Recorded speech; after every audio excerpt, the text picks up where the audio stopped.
Muchas gracias, doctora Valerie. Empezamos con el caso clínico que lo he dominado al final del camino. Este es un paciente varón de 41 años de edad, ocupación profesor y como antecedente ojo único por trauma ocular en ojo derecho hace 10 años. Este trauma ocular fue un trauma penetrante que tuvo reparación quirúrgica. Este es un resumen muy breve de la enfermedad.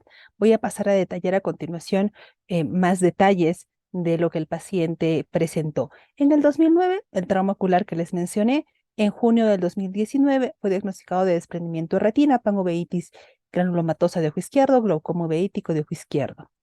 Y en marzo inició terapia inmunosupresora y se le colocó un implante de válvula. Eso es algo muy resumido. Este paciente inicia su enfermedad en mayo del 2019 con disminución progresiva de agudeza visual de ojo izquierdo. Ojo rojo, fotofobia. En ese momento era tratado por otro colega que le diagnosticó uveitis y desprendimiento seroso de retina.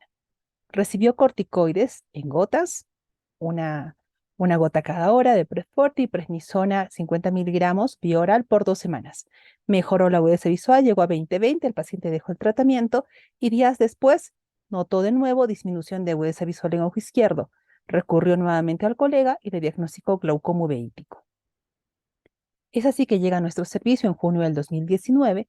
El ojo derecho, que es el ojo que tiene el antecedente del trauma, no percibe luz, un NPL. El ojo izquierdo cuenta de 2 a 30 centímetros. Presión intraocular del ojo derecho, 5 milímetros de mercurio. Y en el ojo izquierdo, 36 milímetros de mercurio. La biomicroscopía en el ojo derecho no se podía evaluar el polo posterior porque es un ojo que iba a tisis, con alteraciones a nivel de córnea y de cristalino. En el ojo izquierdo, precipitados retroqueráticos bastante gruesos en grasa de carnero, sínequias posteriores 360 grados y vitreitis 3 cruces que impedía ver el polo posterior.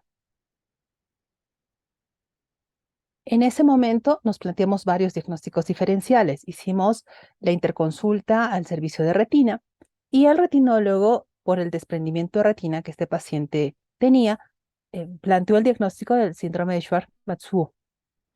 Por los precipitados retroqueráticos tan gruesos, por el antecedente que ya venía con presión intraocular, pensé en algún tipo de uveitis, panuveitis tuberculosa, la sifilítica y una posibilidad más lejana, oftalmía simpática. Se le piden los exámenes auxiliares de rutina. Entonces, en junio del 2019, fórmula blanca, la roja, normal, función hepática dentro de los límites normales, PCR, velocidad de sedimentación, normal, igual que la creatinina. Fuimos avanzando en los exámenes, pedimos ENA, anticuerpos contra ADN, el CCP, todo dentro de los límites normales. Proteína C, proteína S, ANA, ANCA, PR3, MPO, todo dentro de límites normales. Siempre plantear la posibilidad de infecciosas, BDRL, RPR, no reactivo, HTLV 1 y 2, no reactivo, anticuerpos HB 1 y 2, negativo, el cuantiferón negativo, y también se le pidió Beck en esputo 1, 2 y 3, negativo. Entonces, con todos los exámenes, el antecedente del trauma, planteamos el diagnóstico nosotros como la parte de uvea, oftalmía simpática. El retinólogo mantenía la idea de que tenía el síndrome de Schwartz, así que fue operado en junio del 2019, le hicieron vitrectomía vía pars plana, le pusieron láser en retina y aceite de silicón. Este aceite de silicón fue retirado en enero del 2020. Apenas le retiraron el aceite, el paciente volvió a presentar intenso dolor ocular a nivel de ojo izquierdo, disminución de agudeza visual de ese ojo. Para ese entonces este paciente ya tenía catarata en el ojo izquierdo, ojo rojo, y de nuevo volvieron a aparecer los precipitados retroqueráticos gruesos en ese ojo. No bajaba la presión, así que le colocaron una válvula de Amet en el ojo izquierdo. Como no mejoraba el paciente, pasó al servicio de UVIA y le iniciamos metrotexate de 20 miligramos por semana vía oral y prednisona 1 miligramo por kilo, que fuimos bajando de forma progresiva en 2 meses. Este paciente ha tenido controles desde el inicio del tratamiento.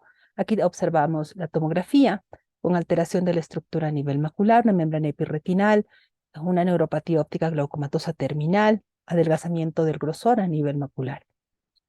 En este examen también se nota una gran opacidad de medios, se nota vasculitis a nivel de los 4 cuadrantes, congestión a nivel del nervio óptico. Este paciente, desde el inicio de la terapia inmunosupresora, no presentó actividad en el ojo izquierdo. En noviembre del 2022 le realizó una facomulsificación del ojo izquierdo con lente intraocular. Este paciente, de tener cuentadedos, pasó a un 20/400 con una refracción de -1,25 a 0 grados. 2 meses después, hizo opacidad de lente, se le aplicó láser en junio de este año y el paciente, como ya se siente mejor, abandonó el tratamiento inmunosupresor en julio de este año.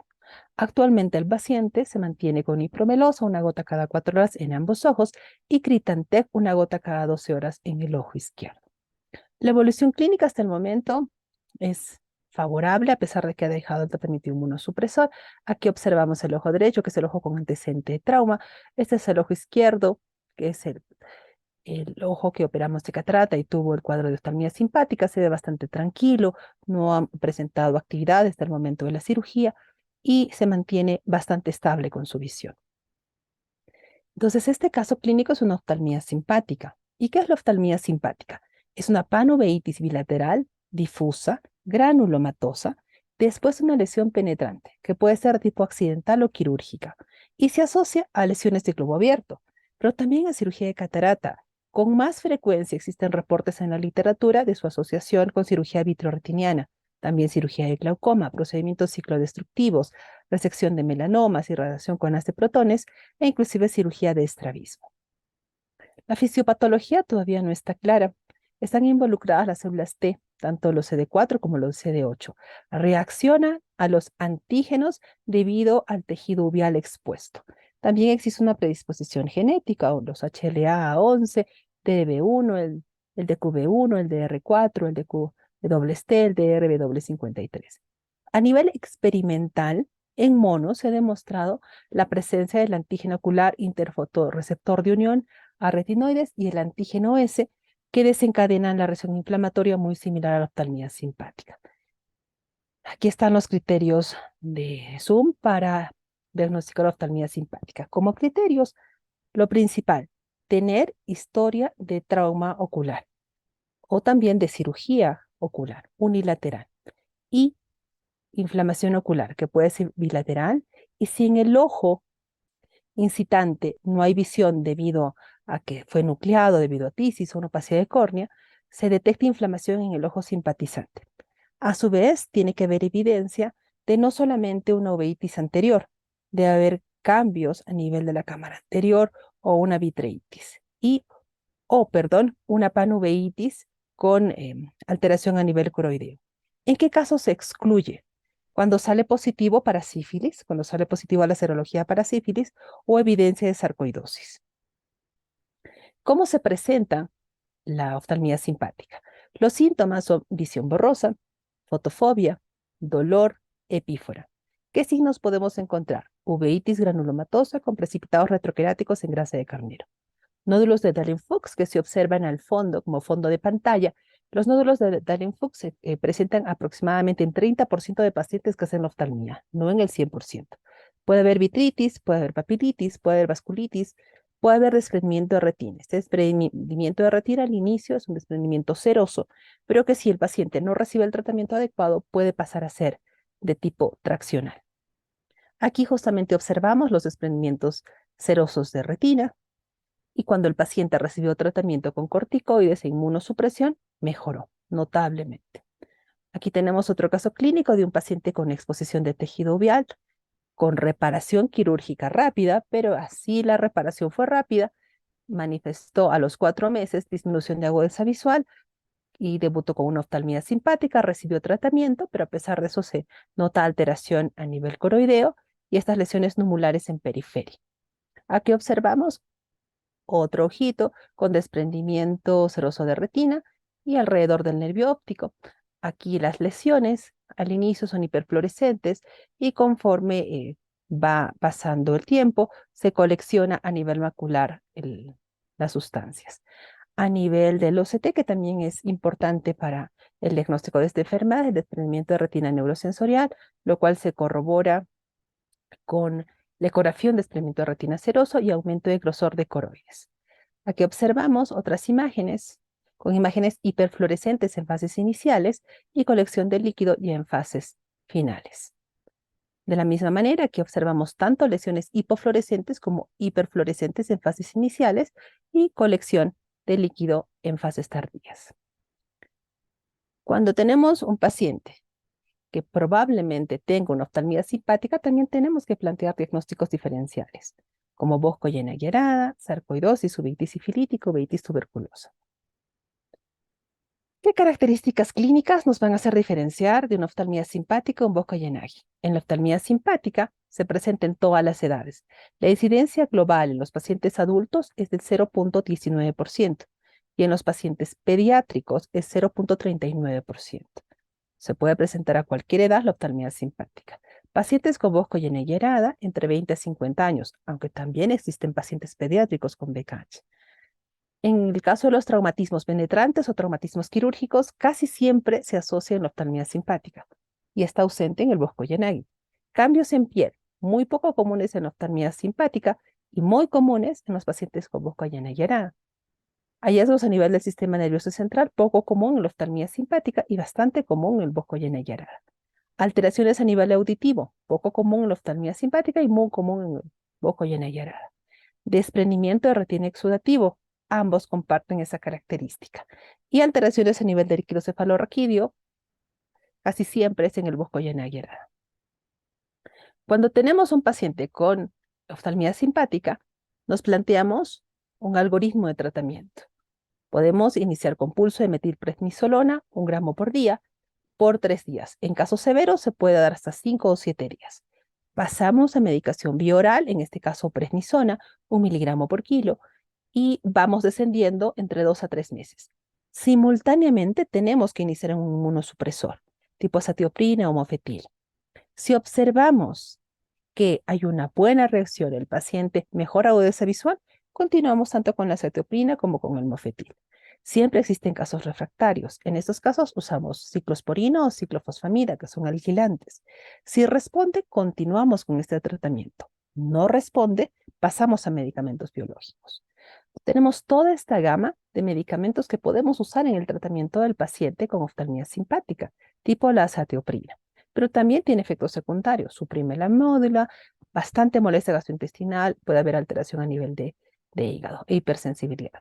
Si iniciamos este tipo de tratamiento, todos los pacientes deben de tener controles mensuales de laboratorio o conjuntamente con el reumatólogo trabajar esa parte del laboratorio. También podemos dar metrotexato, también podemos dar el mofetil y en el grupo de alquilantes tenemos la ciclofosfamida, el clorambucilo y la ciclosporina. Los agentes alquilantes se tienen que reservar para casos muy severos porque producen alteración a nivel de ADN, son teratogénicos.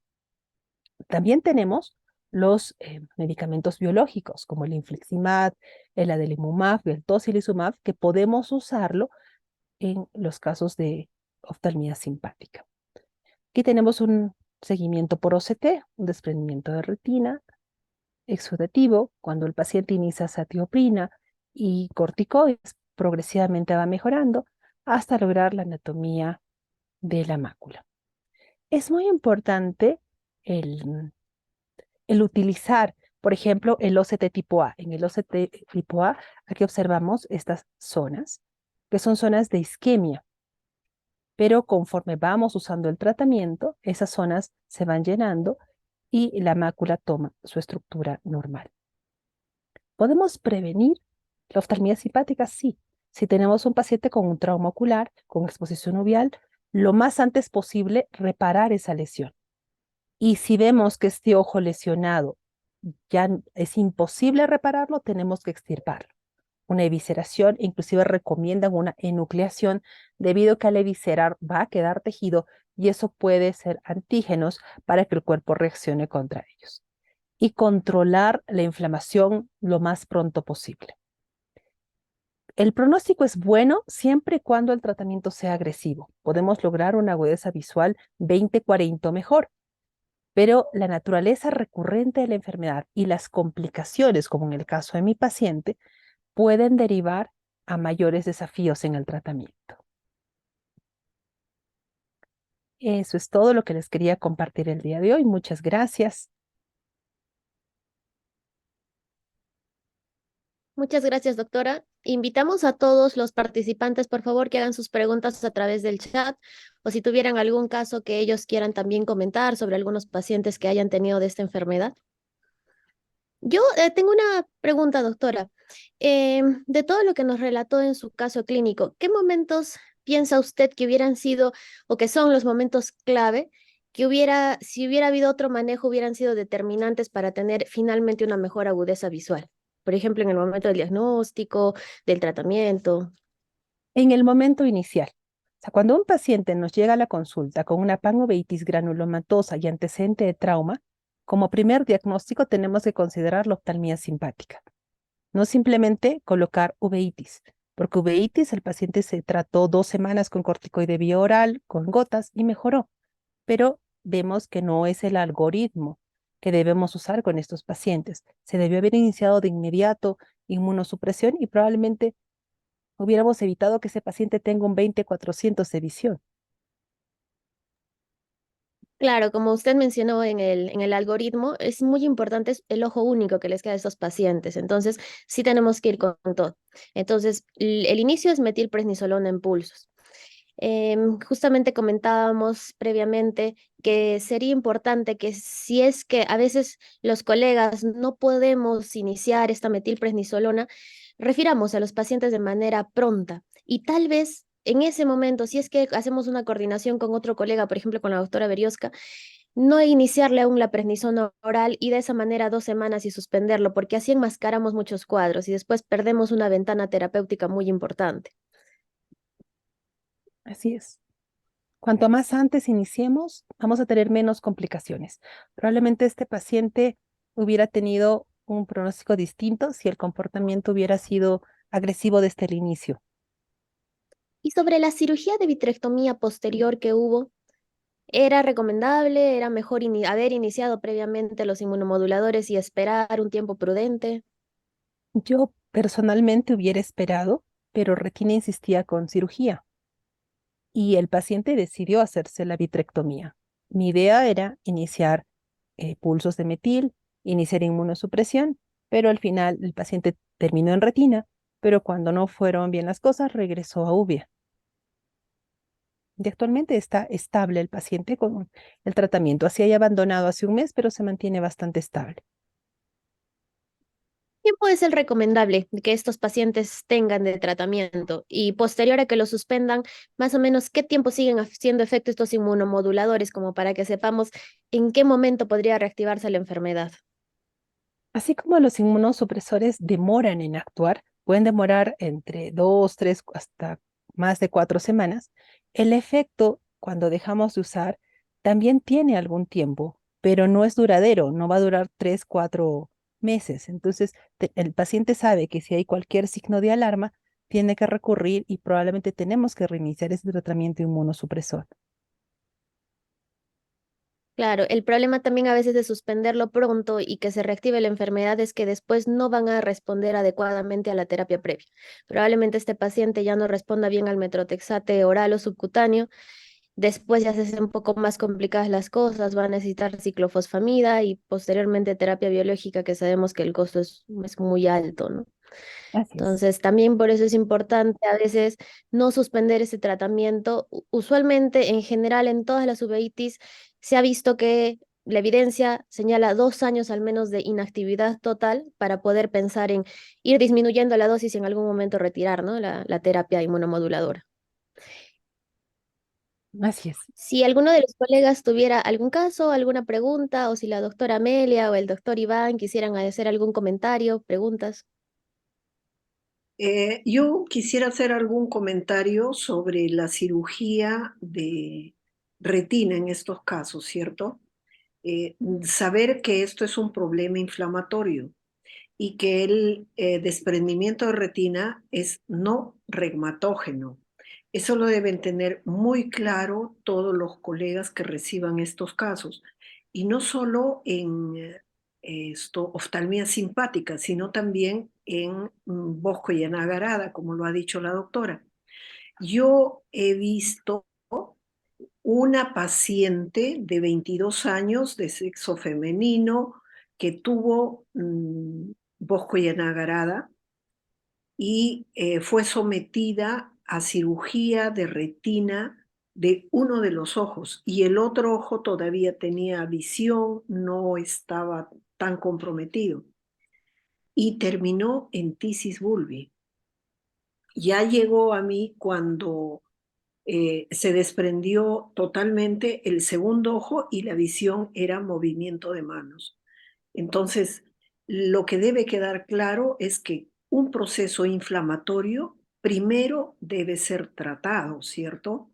Y luego tratado médicamente.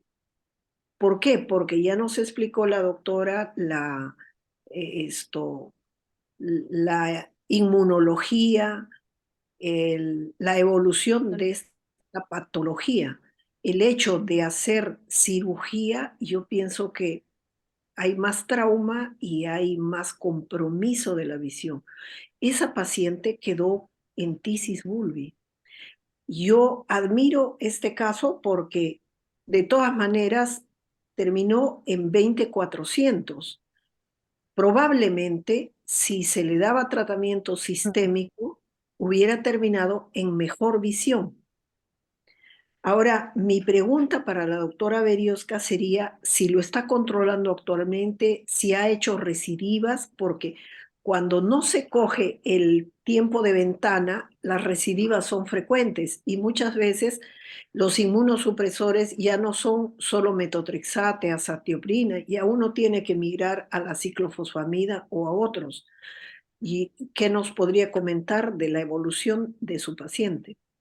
Desde que iniciamos Metrotexate, que fue en marzo del 2020, el paciente estuvo muy tranquilo, por eso me animé a hacerle FACO el año pasado, en noviembre.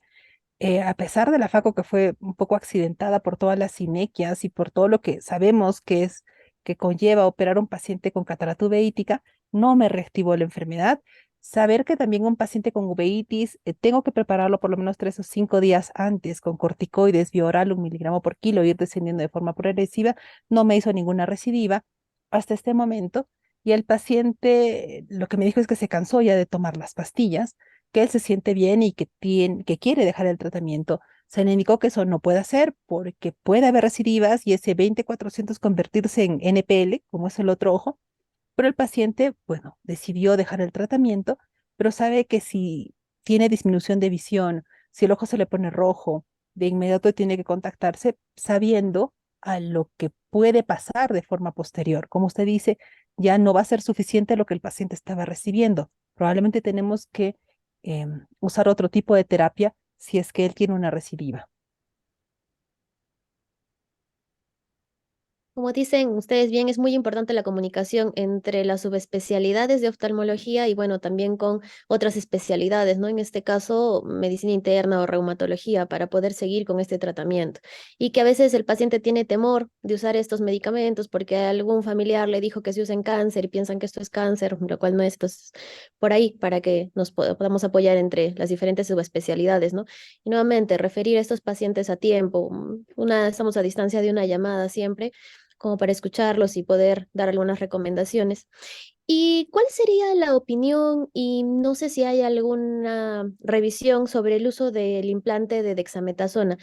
¿Tiene aquí cabida? ¿Le curaría la enfermedad de este paciente? ¿En qué momento lo usaríamos? Eh, Se ha reportado que va muy bien en los implantes de dexametasona, en los Urdex se puede utilizar y también me estaba olvidando de mencionar los antiangiogénicos porque algunos pacientes hacen membrana neovascular.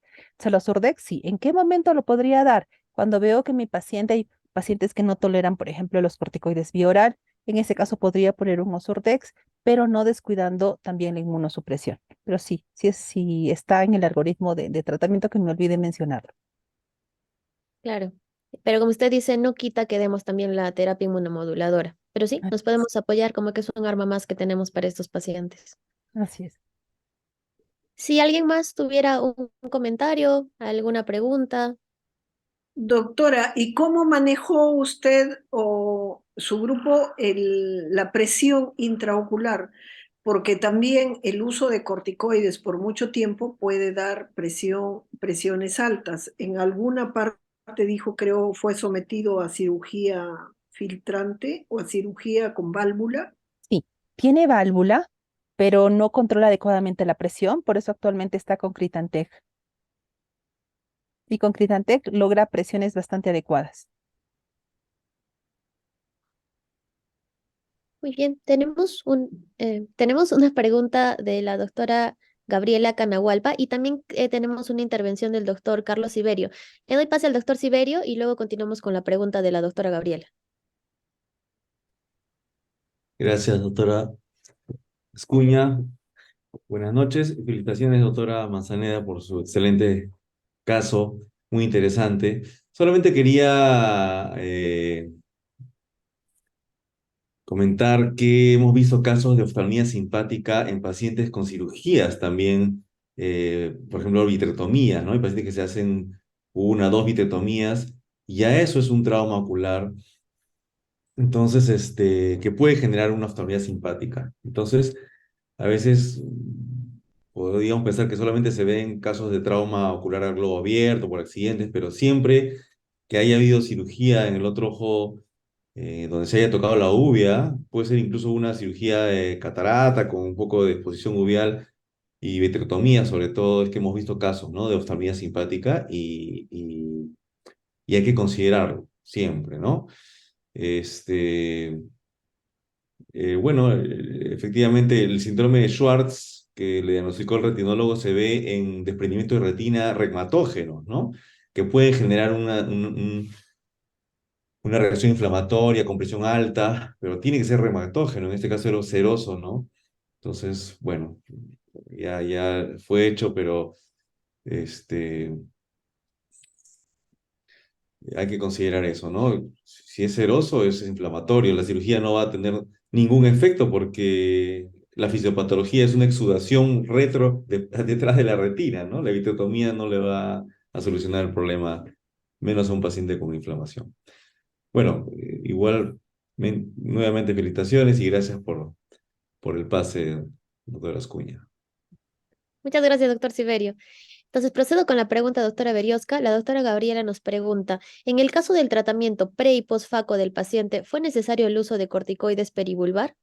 No, usé corticoides vía oral. Prefiero usar cuando opero un paciente con uveitis, es mi esquema, usar vía oral y casi no uso el corticoide peripulvar. Preparo entre 3 y 5 días antes, 1 miligramo por kilo, y lo voy descendiendo progresivamente entre las 2 o 3 semanas siguientes. Perfecto. En general, sí, eso hacemos la mayoría. Definitivamente sí subimos el corticoide oral días previos y lo mantenemos días posteriores. En mi caso, dependiendo cómo ha sido la evolución de estos pacientes, yo sí a veces coloco corticoides perivulvares. También varía dependiendo la escuela, pero en general o es triamcinolona o es betametasona de depósito. Diprospan generalmente es los que colocamos.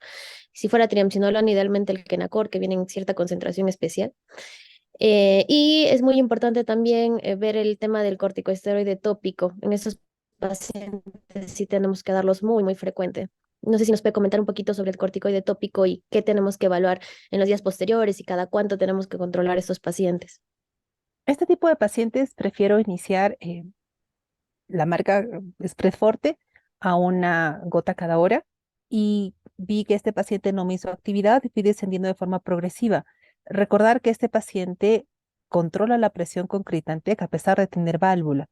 Entonces también poner en riesgo-beneficio. Si utilizo mucho corticoide, puedo generar más daño. Entonces, procuro, en este caso, fui descendiendo progresivamente, pero inicié con Forte cada hora, lo fui bajando a cada 2, a cada 3, y en más o menos 2 meses ya el paciente no usaba ningún corticoide tópico y no me reactivó la enfermedad. Perfecto, sí, en este paciente tenemos que ser muy cautos con el corticoide por el tema de su glaucoma. Si alguien tuviera alguna pregunta Doctora, adicional, algún comentario, sí, doctora Cerrate. doctora, ¿no continúa con AINES o simplemente ya retira todas el tratamiento tópico? En este caso, retiré el tratamiento corticoide y el señor usa el diclofenaco de forma crónica, no solamente por la cirugía. El paciente es asegurado, por eso uso ese tipo de AINES. O sea, antes de la cirugía ya el paciente usaba esta gota. Entonces, este paciente continuó usando su AINES post cirugía. Gracias, doctora. Muy bien, si alguien más quisiera brindarnos algún Ah, comentario final. Vale, ¿qué tal? ¿Cómo estás? Iván, ¿cómo está? ¿Qué tal, Berioska? Felicitaciones por la charla.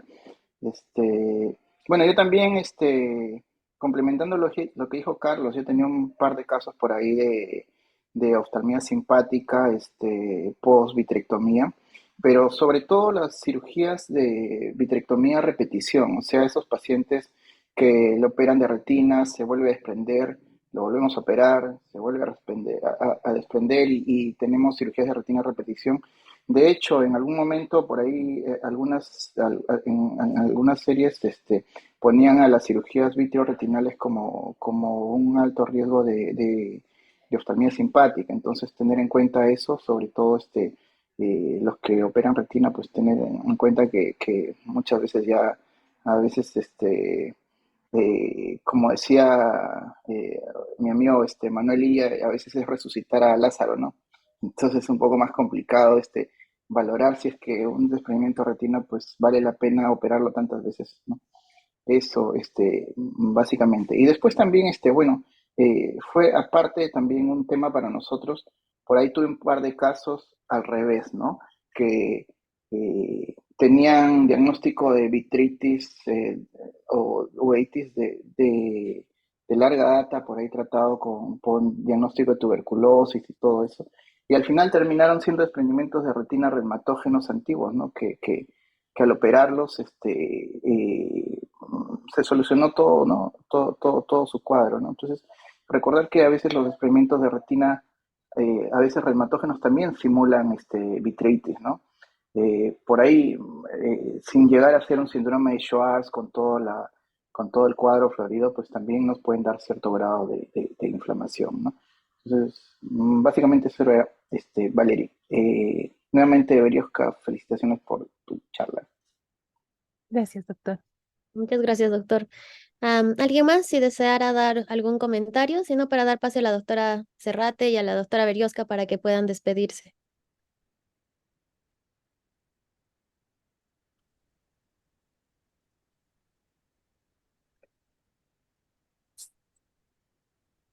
Doctora Berioska, ¿algunas palabras finales? Agradecer al capítulo de UVIA por la posibilidad de compartir este caso clínico. Ya nos estaremos viendo más adelante. Gracias. Muchas gracias. Doctora Serrate, le doy el pase para que pueda concluir la reunión del día de hoy. Gracias, Berioska, muchísimas gracias. Tu charla ha estado muy amena, muy ilustrativo tu caso clínico. Y yo diría que así como hay por cirugías, en nuestro medio es frecuente que vengan personas de provincia con lesión en uno de los ojos y pues han presentado ya a repetición ojo rojo y no es solamente un ojo rojo o una conjuntivitis como los tratan, sino es una oftalmía simpática. Y cuando ya vienen las complicaciones, así como las ha señalado la doctora Berioska, la agudeza visual se pone en riesgo. Entonces, produce ceguera, limitación, discapacidad. Entonces, para eso estamos nosotros, para poder dar algunas recomendaciones y en estos casos, con antecedente de traumatismo, no solo algo traumático fortuito, sino también quirúrgico, como ya lo han mencionado el doctor Siberio y el doctor Iván, sospechemos de que esto es una oftalmía simpática. Pero antes, ya vieron ustedes cómo la doctora hizo un diagnóstico de exclusión.